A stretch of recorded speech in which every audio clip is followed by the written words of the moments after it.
What's up, kinfolk? It's RJ Young. I am not on a step mill. I'm actually at the Union High School football stadium because I believe the high school football stadium was the appropriate venue for me to tell this story. And today I'm going to tell you about why Rodney Anderson is a Greek tragic hero after what he did at Kansas State. It's the culmination of so many things in this man's life that have led him to that one great moment. And I'm going to tell you exactly how that is after the bumper. So check this out. If you're new to my channel or this is your first time here, be sure to hit that like and subscribe button because I upload a video on the regular. Aight, bumper. Just snap the damn ball, RJ. So the first thing you need to know about Rodney Anderson is that my man was one of the top high school running backs coming out of the state of Texas. And he was not afraid to be backing up guys like Joe Mixon and Samaje Perine. He wanted a shot. So he came to OU and he was prepared to bide his time. But as a freshman, he made it onto the kickoff squad, onto the suicide squad, sans Will Smith and Margot Robbie, and a really bad plot line. But my man broke his leg in the Tennessee game and was out for the season, which might not seem like a big deal to you, but it's a massive deal to a kid who just wanted to play ball. So with a broken leg, Rodney Anderson was out for all of the 2015 season, but he battled back and he earned his way into the rotation, even with Joe Mixon and Samaje Perine at the start of the 2016 season. But then in the preseason, my man suffered a scary neck injury, the kind of neck injury that broke his C5 vertebrae. My man had a broken back. Who would have blamed him if he wanted to quit football? It had been nothing but cruel to him since he got to college. He even had to wear a neck brace for months, not to mention sit out another season. And then it became clear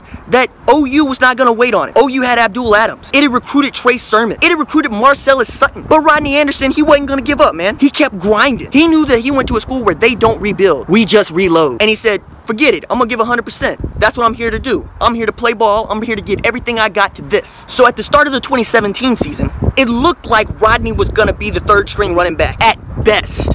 Abdul Adams was coming out of the starter. Trey Sermon emerged out of the gate. But when Kansas State came around and it became clear that Abdul Adams was not going to be able to play and Trey Sermon wasn't the preacher that we'd all come to know and love, Rodney Anderson had his time. And this is where his Aristeia comes in. And he made like Popeye on some spinach, like Mario speeding on mushrooms, like Percival and Ready One Player. Rodney Anderson was on his Aristeia. 19 carries, 147 yards, and the biggest touchdown of the year. Rodney Anderson was like T'Challa on the heart-shaped herb, like Ta-Nehisi Coates on a right swerve, like K-Dot when he was blessed by NWA. Rodney Anderson was on his Aristeia that day, like Diana Prince when she crossed no man's land in the First World War, like Wonder Woman when she told Superman she killed monsters from other worlds before, like a 45 on a 33 RPM, like John Cena, y'all can't see him, like Iverson when he crossed Jordan up in 97, like SEAL Team 6 when they got Bin Laden for 9/11. Against Kansas State, Rodney Anderson was running the jewel, running free. When you got your Aristeia, that's just how it be.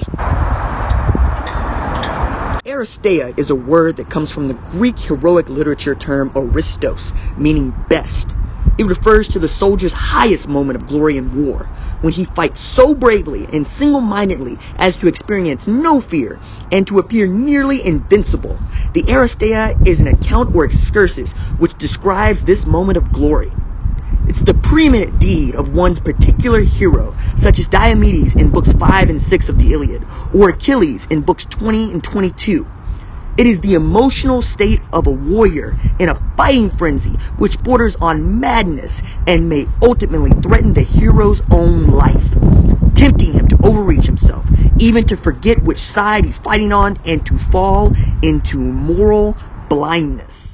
Against a Kansas State team that came out ready to brawl, Rodney Anderson came ready to brawl too. We're rooting for Rodney Anderson. We've always been rooting for Rodney Anderson. And I'm glad he got his Aristeia. And I hope he gets more. I got mine too. If you like the videos, don't forget to like and subscribe. Alright, deuces.